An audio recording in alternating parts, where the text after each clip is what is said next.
एक पेड़ की डाल पर तोता और कौवा बैठे हुए थे। अक्सर दोनों के बीच धर्म की चर्चा होती रहती थी। वे अक्सर अपनी अपनी कहानियाँ सुनाकर तर्क दिया करते थे। एक दिन तोते ने कौवे से पूछा, तुम जानते हो लोग तुमसे नफरत क्यों करते हैं? तुमसे घृणा क्यों करते हैं? क्योंकि तुम्हारा खान पान ठीक नहीं है। तुम गंदा भोजन करते हो, इसलिए तुम्हारी वाणी भी कर्कश है। तुम्हारा रंग भी काला है और इसीलिए तुम्हें कोई इज्जत नहीं देता। कौवा बोला, नहीं मित्र, खाने से कोई फर्क नहीं पड़ता। संसार में सब कुछ खाने के लिए ही तो होता है। तब तोता कहता है, हे मित्र, इस संबंध में मैं तुम्हें एक कहानी सुनाता हूँ। ध्यान देकर सुनना कि खान पान से मनुष्य किस तरह निंदा और नफरत का पात्र बन जाता है। प्राचीन समय की बात है। एक प्रसिद्ध नगरी गांधीपुरी में राजा सोमवीर राज करते थे। सोमवीर बड़े ही प्रसिद्ध राजा थे, बड़े धर्मात्मा नरेश थे। एक दिन राजा सोमवीर अपने सिंहासन पर विराजमान थे। राजा सोमवीर का दरबार लगा हुआ था। उसी समय राजा के दरबार में 3 पारखी विद्वान प्रवेश करते हैं और तीनों विद्वान राजा से आकर कहने लगे कि हे महाराज, हमें आपके दरबार में नौकरी चाहिए।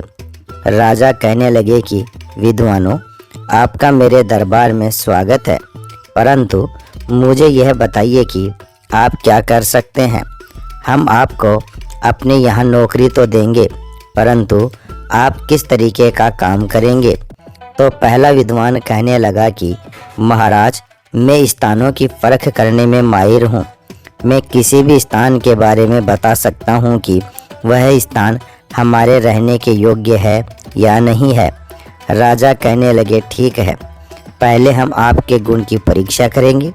यदि आप अपने कार्य में खरे उतरे तो हम आपको नौकरी पर रख लेंगे। राजा ने अपने मंत्री से कहा, मंत्री जी, तब तक इस विद्वान को हमारे अतिथि गृह में ठहरा दो। उचित समय आने पर हम इसे बुला लेंगे। मंत्री ने उसे अतिथि गृह में ठहरा दिया। तभी दूसरा विद्वान कहने लगा कि महाराज, मैं अन्न के बारे में बता सकता हूँ कि कौन सा अन्न हमारे खाने योग्य है और कौन सा नहीं, कौन सा अन्न उत्तम क्वालिटी का है और कौन सा निम्न क्वालिटी का है। राजा ने कहा, ठीक है, तुम भी बड़े काम के व्यक्ति हो, आपकी भी हम उसी तरह परीक्षा करेंगे। यदि आप अपने गुण में सफल सिद्ध होते हो तो हम आपको अपने यहाँ आजीवन नौकरी पर रख लेंगे। राजा ने उसे भी अपने अतिथि गृह में ठहरा दिया। उसके बाद तीसरा विद्वान बोला, महाराज, मैं भोजन का पारखी हूँ। मैं भोजन को देखकर बता सकता हूँ कि वह भोजन हमारे ग्रहण करने योग्य है या नहीं है। राजा ने सोचा कि यह विद्वान बड़ा काम का है। यदि यह अपने काम में सफल होता है तो हम इसे भी अपने यहाँ काम पर रख लेंगे। इस प्रकार राजा ने उन तीनों विद्वानों को अपने यहाँ अतिथिशाला में ठहरा दिया। धीरे धीरे समय गुजरता चला गया और एक दिन की बात है, राजा सोमवीर बाहर जाने का निश्चय किया। सोचा, कुछ दिन के लिए हमें घूमना चाहिए। घूमने का विचार बनाया और चलने लगे तो राजा का जो स्थान परखने वाला व्यक्ति था उसे अपने साथ में ले लिया और वहां से जाने लगे। चलते चलते सोमवीर को किसी स्थान पर शाम का वक्त हो जाता है। राजा ने मन में विचार किया, रात्रि में अब और आगे जाना उचित नहीं होगा, इसीलिए यहीं पर शिविर लगा लिया जाए और रात यहीं पर व्यतीत करते हैं।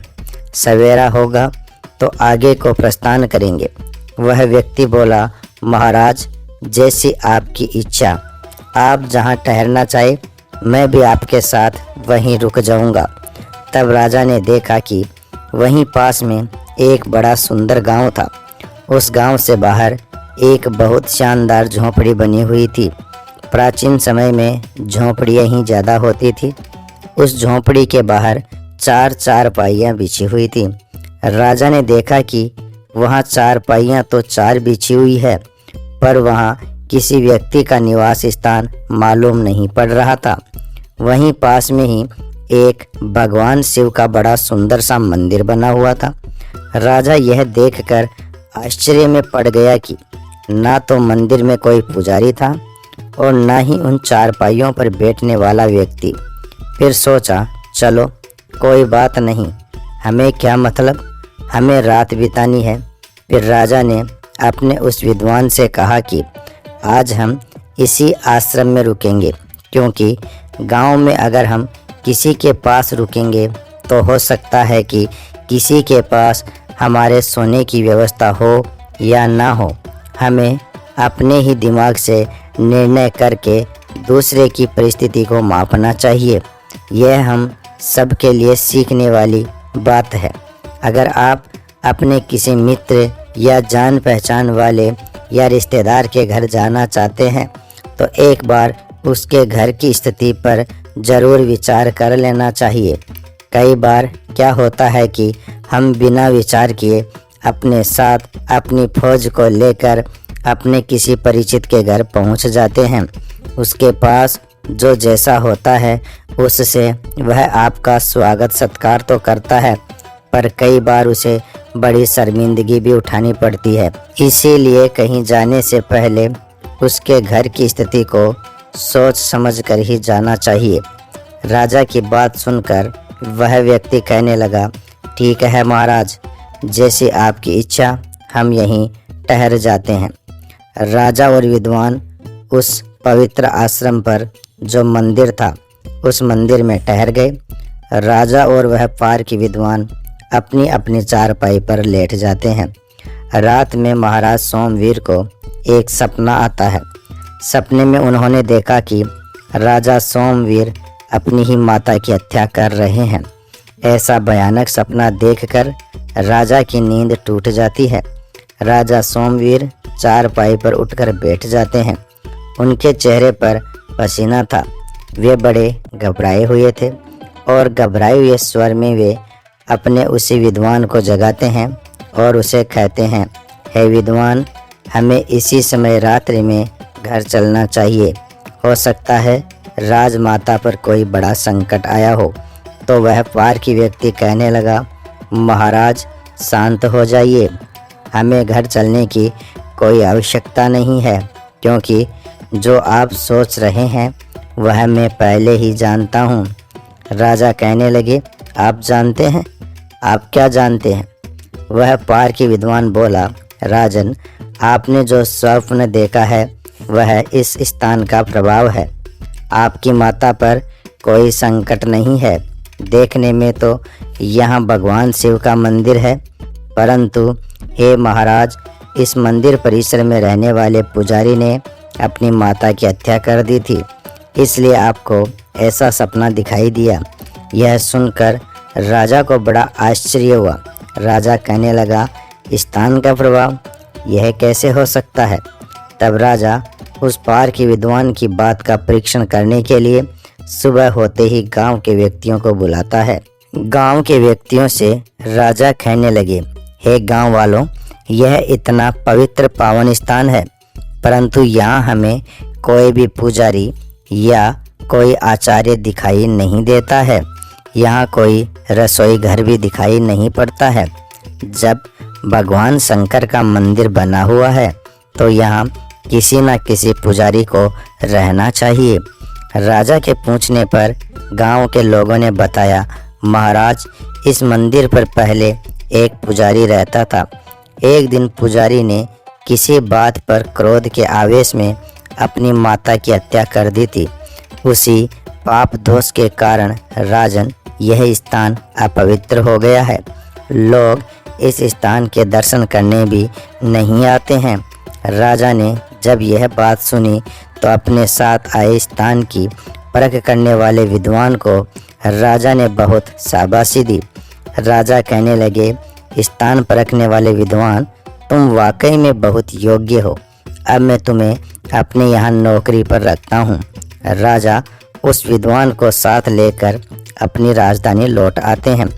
राजा ने घर आकर देखा तो उनकी माता राजमहल में कुशल पूर्वक थी। माँ को देखकर राजा बहुत संतुष्ट हुआ। फिर जाकर अपने राज्य के सिंहासन पर विराजमान होता है। फिर उस स्थान पर रखने वाले विद्वान को बुलाया और भरे दरबार में उसके बारे में राजा कहने लगे कि हे दरबारियों, यहाँ से जाने के बाद हम किसी स्थान पर ठहरे हुए थे और उस स्थान के बारे में इस विद्वान ने यह बताया कि इस स्थान पर कुछ समय पहले हत्या हुई थी। यह स्थान रहने के योग्य नहीं है, अपवित्र स्थान है, जबकि देखने में भगवान शंकर का वहाँ मंदिर बना हुआ था। राजा ने कहा, मैंने जब उसकी जांच की और पड़ोस के ग्रामीणों को बुलवाया तो उन्होंने बताया कि महाराज, इस मंदिर में रहने वाला पुजारी ऐसा क्रूर व्यक्ति था कि उसने अपनी माता की निर्मम हत्या कर दी थी। इसकी बात बिल्कुल सत्य निकली। तब राजा ने उसी विद्वान से पूछा, विद्वान, आपको यह कैसे पता चला कि वह स्थान रहने के योग्य नहीं था? तो विद्वान राजा के दरबार में कहने लगा, महाराज, हम जिस स्थान पर रहते हैं उसका प्रभाव उसी समय आरंभ हो जाता है।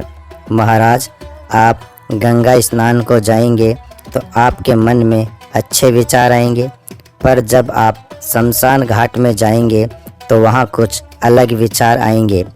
आप मंदिर पर जाएंगे तो वहाँ ईश्वर भक्ति के विचार आएंगे। आप किसी ऐसी जगह पर जाएंगे जहाँ शराब बेची जाती हो तो उस स्थान पर आपके मन में वहाँ पर दूषित वातावरण भर जाएगा। महाराज, अगर आप युद्ध भूमि में जाएंगे तो आपके मन में रणभूमि के विचार आएंगे। हे राजन, इसलिए स्थान का बड़ा महत्व होता है। हर स्थान का अलग वातावरण होता है। वहाँ घटने वाली घटनाएं उस जगह को अपने में समेट लेती है। वहाँ जो भी होता है, अच्छा या बुरा, उस जगह पर प्रभावी हो जाता है। वहाँ का माहौल आपके अंदर के विचारों को, सोच को अपनी तरह बनाने का प्रयास करता है। जिस स्थान पर जो व्यक्ति रहता है उस पर उसी स्थान का वातावरण हावी होने लगता है। इसीलिए मनुष्यों को यह सलाह दी जाती है कि अपना आवास, अपना रैन बसेरा, अपना ठिकाना उसी स्थान को बनाना चाहिए जिसके चारों ओर का स्थान पवित्र हो, जिसके चारों ओर का वातावरण साफ हो, जहाँ रहने वाले लोग धर्मात्मा और सज्जन हो, जहाँ किसी तरह के व्यसनी लोग ना रहते हो, जहाँ किसी जीव की हिंसा ना होती हो, जहाँ चरित्रवान लोग रहते हो।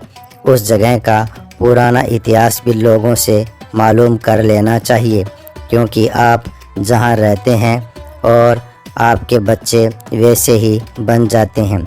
यही सत्य है। इधर वह तोता कहता है, हे कौवे, आगे सुनो। वह पार के विद्वान कहने लगा, महाराज, जानते हो मैंने उस जगह के बारे में किस तरह अनुमान लगाया। जैसे ही मैंने उस स्थान में प्रवेश किया तो मेरे मन में हत्याएं, अपराध, जघन्य करते सामने आने लग गए। मेरे विचार बदल गए, मेरे मन में हिंसात्मक बातें आने लगी। तो मैं समझ गया कि इस स्थान पर जरूर किसी ने किसी की हत्या की है। उस विद्वान की बात सुनकर राजा बड़े प्रसन्न हुए। राजा ने उसे अपने यहाँ आजीवन नौकरी दे दी। राजा ने उस स्थान पर रहने वाले की तो परीक्षा ले ली थी, परंतु अब दूसरे विद्वान की बारी थी। राजा का एक प्रसिद्ध व्यापारी था जो राजा के लिए अन्न का भंडारण करता था। एक दिन वह 500 क्विंटल गेहूं लेकर राजा के पास आया और राजा से कहने लगा, राजन, मैं राज्य के लिए 500 क्विंटल गेहूं लेकर आया हूं, परंतु राजन, यह अच्छी और उत्तम किस्म के गेहूं है, इसलिए इनकी कीमत कुछ ज़्यादा देनी पड़ेगी। राजा कहने लगे, ठीक है, बताइए आप कैसे गेहूं लेकर आए हैं। तो राजा ने और राजा के अन्य दरबारियों ने उस अनाज को देखा तो वास्तव में वह अन्न बड़ा ही उत्तम था, चमकदार था और काफ़ी साफ सुथरा था। तो राजा के मंत्री कहते हैं, महाराज, बहुत अच्छा है, इसमें कोई संदेह नहीं। हम तो कहते हैं इस अन्न का कई साल तक का भंडारण कर दिया जाए तो यह खराब नहीं होगा। उसी समय राजा के दिमाग में विचार आया कि हमारे यहाँ अतिथि गृह में एक अतिथि ठहरा हुआ है जो अन्न को परखने का विद्वान है। क्यों ना एक बार इस अन्न को उसे भी दिखा दिया जाए, इससे उसकी परीक्षा भी हो जाएगी और हमें अन्न का पता भी चल जाएगा। कई बार क्या होता है, जो ज़्यादा चमकदार चीज़ होती है वही सबसे घटिया निकलती है। जो असुरी प्रवृत्ति के लोग होते हैं वह अक्सर इसी तरह अपनी चमक धमक बना कर रखते हैं ताकि वे भोले भाले लोगों को अपने जाल में फंसा सके। राजा सोमवीर ने आदेश दिया कि उस विद्वान को बुलाया जाए, तो महाराज के मंत्रियों ने उस अन्न को परखने वाले को बुलाया और उससे कहा कि विद्वान, अब आप परख कर बताइए कि यह अन्न कैसा है, यह हमें लेना चाहिए या नहीं लेना चाहिए।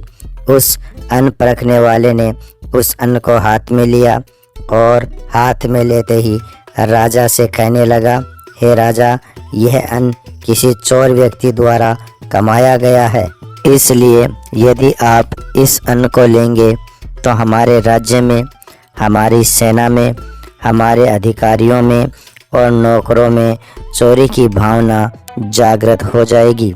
राजा सोमवीर यह सुनकर बड़े हैरान हुए और वे तुरंत उस व्यापारी से बोले, तुम इस चोरी के अन्न को कहाँ से लाए हो? तो व्यापारी बोला, नहीं महाराज, मैं तो आपका पुराना व्यापारी हूँ और आपके लिए अन्न का भंडारण हमेशा से करता आया हूँ और मैंने इस अन्न को आपके एक जमींदार से खरीदा है जिसके पास हजारों बीघा ज़मीन है, वह कभी चोरी नहीं कर सकता। राजा कहने लगे, उस जमींदार को बुलाया जाए। महाराज के आदेश अनुसार 2 सैनिक जहां से व्यापारी ने अन्न खरीदा था उस जमींदार को बुला कर लाए। जब जमींदार महाराज के दरबार में आया तो महाराज को प्रणाम किया। राजा ने उस जमींदार को सामने बैठने के लिए आसन दिया और जमींदार के बैठ जाने के बाद राजा कहने लगा कि यह बताओ, यह जो अन्न है जिसे आपने व्यापारी को बेचा है, यह अन्न आपने कहाँ से चुराया है? तो वह जमींदार कहने लगा, राजन, यह आप क्या कह रहे हो? मेरे पास 1000 बीघा ज़मीन है और मेरे पास हजारों क्विंटल गेहूँ पैदा हुआ है। हे महाराज, यह मेरे द्वारा उगाया हुआ है, इसमें मैंने चोरी का एक दाना भी नहीं मिलाया है। तो राजा ने कहा, सच सच बताओ, कहीं ना कहीं आपने इसे चोरी से कमाया है। सत्य क्या है, मुझे सत्य बताइए। तो जमींदार कहता है कि नहीं राजन, यह तो मेरे खेत में ही पैदा हुआ अन्न है, मैंने कहीं से चोरी नहीं किया। राजा उस विद्वान की तरफ देखने लगे जो अन्न परखने वाला था। वह विद्वान कहने लगा, नहीं महाराज, ऐसा नहीं हो सकता, यह जमींदार झूठ बोल रहा है, यह अन्न किसी चोर ने कमाया है। जब जमींदार ने उस विद्वान की बात सुनी तो कहने लगा, हाँ महाराज, यह विद्वान सही कह रहा है। जैसे कि महाराज, मेरे पास हजारों बीघा ज़मीन है तो उस ज़मीन पर अकेला फसल नहीं उगा सकता। एक दिन किसी राजा के यहाँ से एक बहुत बड़ा सातिर चोर फरार हो गया। चोर भेष बदल कर मेरे यहाँ आया और मुझे उसने सारी हकीकत बता दी कि मैं उस राजा के यहाँ जेल में था और राजा की जेल से भागकर आपके यहाँ आया हूँ। आप मुझे अपने पास रख लीजिए, मुझे कुछ नहीं चाहिए, केवल रोटी और वस्त्र देते रहना। उसने मुझसे कहा कि मैं तुम्हारा सारा काम भी करता रहूँगा, तो मैं राजी हो गया। फिर महाराज, मैंने उस चोर को अपने यहाँ रख लिया और महाराज, इस साल की जो फसल पैदा हुई है यह उसी चोर की मेहनत है। उसने खेतों में जुताई से लेकर बुआई, कटाई, सिंचाई सारे काम किए और इसीलिए महाराज, आपका यह अन्न परखने वाला विद्वान है ना, इसने यही तो कहा है कि अन्न चोर ने कमाया है। यह अन्न चोरी करने वाले व्यक्ति का ही कमाया हुआ है। आपके इस विद्वान की बात बिल्कुल सही है। जमींदार की बात सुनकर राजा बड़ा प्रसन्न हुआ। सोचने लगा, वाह, कितना बड़ा विद्वान मेरे दरबार में मौजूद है। राजा ने उस विद्वान से पूछा जो अन्न परखने वाला था कि हे विद्वान महोदय, मुझे यह बताइए कि आपने इस अन्न को हाथ में लेते ही कैसे पहचान लिया, जबकि इसकी चमक सोने के समान है। यह साफ सुथरा अन्न है, परंतु हाथ में लेते ही तुमने कैसे बता दिया कि चोर का कमाया हुआ है। तो वह विद्वान कहने लगा, राजन, जब मैंने इस अन्न को हाथ में लिया तो हाथ में लेने के बाद मेरे मन में विचार आया कि अन्न तो सोने के समान चमक रहा है, और जब मैंने यह देखा तो मेरा ध्यान महाराज आपके महल पर पड़ा जो सोने का कलश लगा हुआ है। मेरा ध्यान उस स्वर्ण कलश पर चला गया और मैं देखने लगा कि अन्न और स्वर्ण कलश दोनों देखने में चमक रहे हैं, परंतु हे राजन, उसी समय मेरे मन में विचार आया कि मैं इस राजा की नौकरी क्यों करूं। मैं राजा के स्वर्ण कलश को चोरी करके ले जाता हूं तो मेरी कई पीढ़ियां बैठे बैठे आराम से भोजन कर सकती है, जबकि हे राजन, मैंने मेरे जीवन में कभी चोरी नहीं की, परंतु इस अन्न को हाथ में लेते ही मेरे मन में यह विचार आने लगा, और जब विचार आया तो मैं जानता हूँ जैसा खाओगे अन्न वैसा होगा मन। राजा उस विद्वान की बात सुनकर बड़े प्रसन्न हुए और उसको भी आजीवन अपने दरबार में नौकरी पर रख लिया। इस प्रकार फिर कुछ समय बीता। राजा के दरबार में नौकरी के लिए कोई न कोई आता रहता था। तो एक दिन एक प्रसिद्ध रसोइया भोजन बनाने के लिए महाराज के दरबार में आया और महाराज से कहने लगा, हे राजन, मुझे आपके दरबार में नौकरी चाहिए। तो राजा कहने लगे, बताओ आप क्या कर सकते हैं। तो वह रसोइया कहने लगा, महाराज, मैं भोजन बनाने वाला हूँ और आपके यहाँ भोजन बनाने का कार्य कर सकता हूँ। महाराज, मैं स्वादिष्ट से स्वादिष्ट, अच्छे से अच्छा भोजन बना सकता हूँ। राजा सोमवीर मन में विचार करने लगेगी, ठीक है, यह भोजन बनाने का काम करता है तो अच्छी बात है, इसे अपने यहाँ रख लेते हैं। परंतु राजा सोमवीर ने उस भोजन बनाने वाले से कहा कि हे भोजन बनाने वाले, पहले तुम्हें आज परीक्षा देनी होगी। आज का भोजन हम स्वयं चख कर देखेंगे। भोजन बनाने वाला कहने लगा, ठीक है महाराज।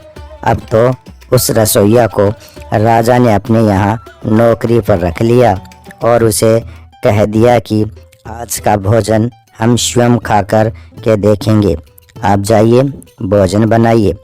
रसोइया ने पूरा कौशल लगाकर भोजन बनाया। पूरे होशो हवास में जितना हो सकता था, जितना अच्छे से अच्छा भोजन बना सकता था, उतना स्वादिष्ट भोजन बनाया। जब भोजन तैयार हो गया तो महाराज सोमवीर को उस रसोइयों ने बुलाया कि महाराज, हमने जो भोजन बनाया है उसे आप देख सकते हैं।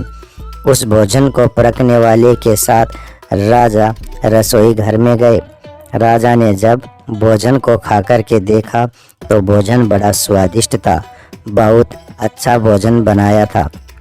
उन मंत्रियों ने भोजन को खाया तो मंत्री कहने लगे, महाराज, हमने बहुत भोजन बनाने वाले देखे हैं, परंतु ऐसा कुशल भोजन बनाने वाला हमारे राज्य में पहली बार आया है।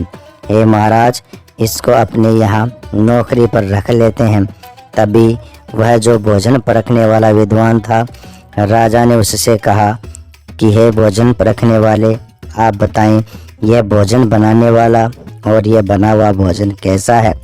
उसी समय वह राजा का विद्वान जो भोजन परखने वाला था कहने लगा कि हे राजन, यदि आप इस भोजन बनाने वाले को अपने दरबार में रखोगे तो इसके हाथ का बना हुआ भोजन खाकर हमारे राज्य के अधिकारी कर्मचारी सब लुटेरे हो जाएंगे, उनमें लूटपाट की प्रवृत्ति बढ़ जाएगी।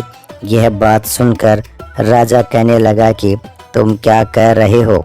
उसने कहा, हाँ महाराज, आप इस रसोइये से पूछिए।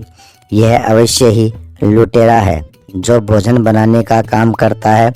यह कोई लुटेरा व्यक्ति है और यह भोजन बनाने के बहाने हमारे यहाँ से कुछ लूटपाट करना चाहता है।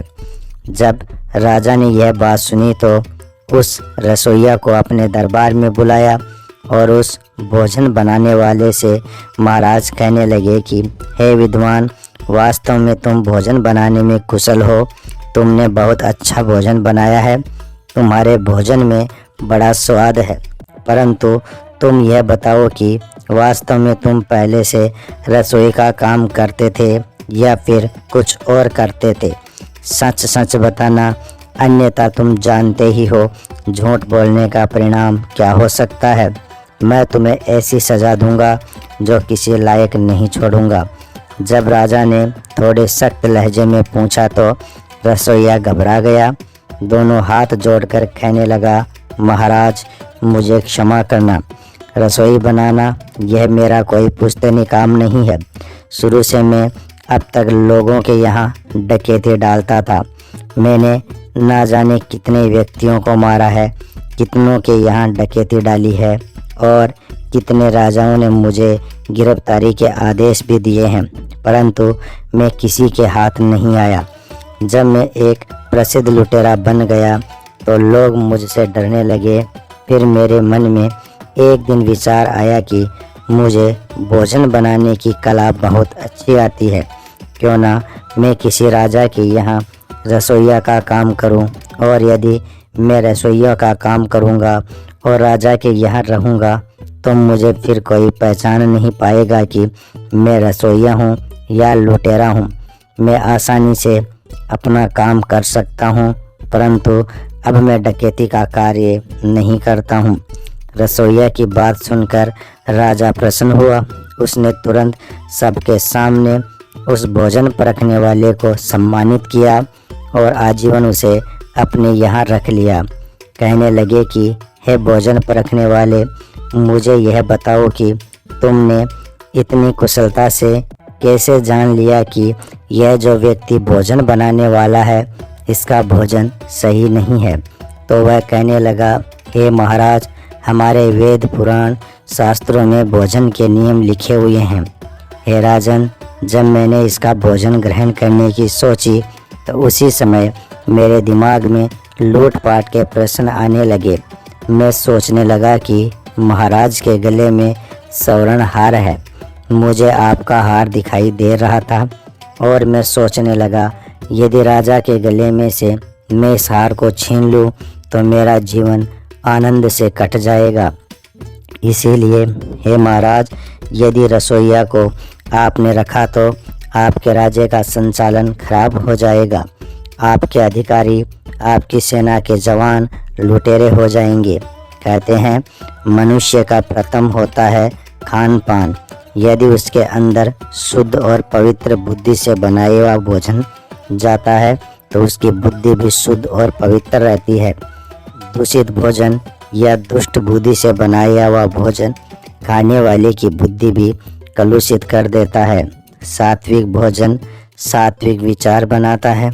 तामसी भोजन आपके दिमाग में क्रोध भरता है। इसीलिए मनुष्य को अपने खान पान का विशेष ध्यान रखना चाहिए। रसोई में जो नारियां भोजन बनाती है उन्हें इस बात का ध्यान रखना चाहिए कि भोजन बनाते समय उनका दिमाग शांत हो, किसी तरह की क्रोध की भावना मन में ना हो, ना किसी से ईर्ष्या द्वेष की भावना हो। यदि वह क्रोध युक्त बुद्धि से ईर्ष्या द्वेष की भावना लेकर भोजन बनाती है तो खाने वाले के अंदर भी वही क्रोध, वही ईर्ष्या, वही दोष चला जाता है। जब कोई स्त्री क्रोध में भोजन बनाती हो तो उस भोजन को ग्रहण ना करें। दोस्तों, वीडियो पसंद आया हो तो लाइक और शेयर ज़रूर कर देना।